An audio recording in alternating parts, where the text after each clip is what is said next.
அன்பான மக்களே, நம்மளோட விஜய் டிவியில் இப்போ ரொம்பவே சூப்பராக போயிட்டுருக்கு இல்லையா மகாநதி. அதில் வந்துட்டு நம்மளோட விஜய் காவேரி ப்ரொமோ இன்னைக்கு வந்தது இல்லையா, செம்மையாக இருந்தது. காவேரி வந்து விஜய் நம்மளை லவ் தான் பண்ணுறாரு, நம்மளை வந்து மனசார வந்து ஏற்றுக்கிட்டாரு அப்படிங்கிற புரிதலுக்கு வராங்க. ஓப்பனாக வந்து விஜய் சொல்கிறாரு,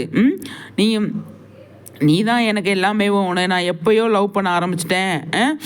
என்னோடய லைஃப்பில் நீ மட்டும்தான், நான் யாரையுமே வந்து ஏற்றுக்க மாட்டேன் அப்படின்னு சொல்கிறாரு. அப்போ எல்லாத்தையுமே தெரிஞ்சுக்கிறாங்க காவேரி. விஜய் சொல்கிறது எல்லாமே உண்மையா அப்படிங்கிறத தெரிஞ்சுக்கிட்டு அவ்வளோ சந்தோஷப்படுறாங்க. அதுக்கப்புறமா காவேரி என்ன முடிவு எடுப்பாங்க அப்படிங்கிற ஒரு இடத்துக்கு வரான்.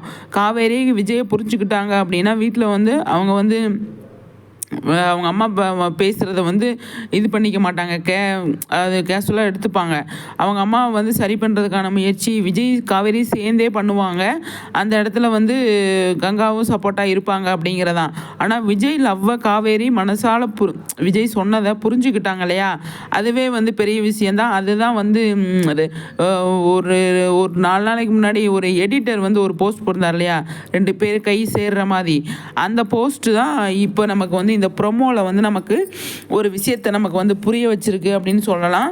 கண்டிப்பாக அதில் வந்து இந்த யமுனா மேட்டரில் எல்லாம் விஜய் காவேரி சேர்ந்து 2 பேருமே சேர்ந்து தான் வந்து ஏதாவது நல்ல செலிப்ரேஷன் மாதிரி பண்ணுவாங்க அப்படின்னு சொல்லி தோணுது. கண்டிப்பாக அதுக்கான முயற்சியை கண்டிப்பாக விஜய் எடுப்பார், காவேரி எடுப்பாங்க அப்படின்னு தான் நான் நினைக்கிறேன்.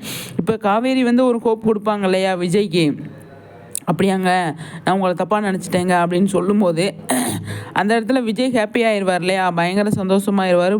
அதனால் வந்து காவேரி நம்ம கிட்ட தான் இருக்கா, அவள் வந்து அவங்க அம்மாவுக்காக தான் இந்த மாதிரி சுச்சுவேஷனில் மாட்டிக்கிட்டு இருக்கா அப்படிங்கிறது ஆல்ரெடி அவருக்கு தெரியும். இருந்தாலும் வந்து அவர் வந்து சொல்லணும் இல்லையா, காவேரி வந்து நீங்கள் அப்படியாங்க நான் வந்து உங்கள் எப்போ கூப்பிட்டாலும் நான் வரேன், ஆனால் எங்கள் அம்மா மனசு மாறட்டும் அப்படின்னு சொல்லணும் இல்லையா. அதுக்கான ஸ்பேஸ் கண்டிப்பாக கொடுப்பாரு விஜய். என்ன சொல்கிறீங்க?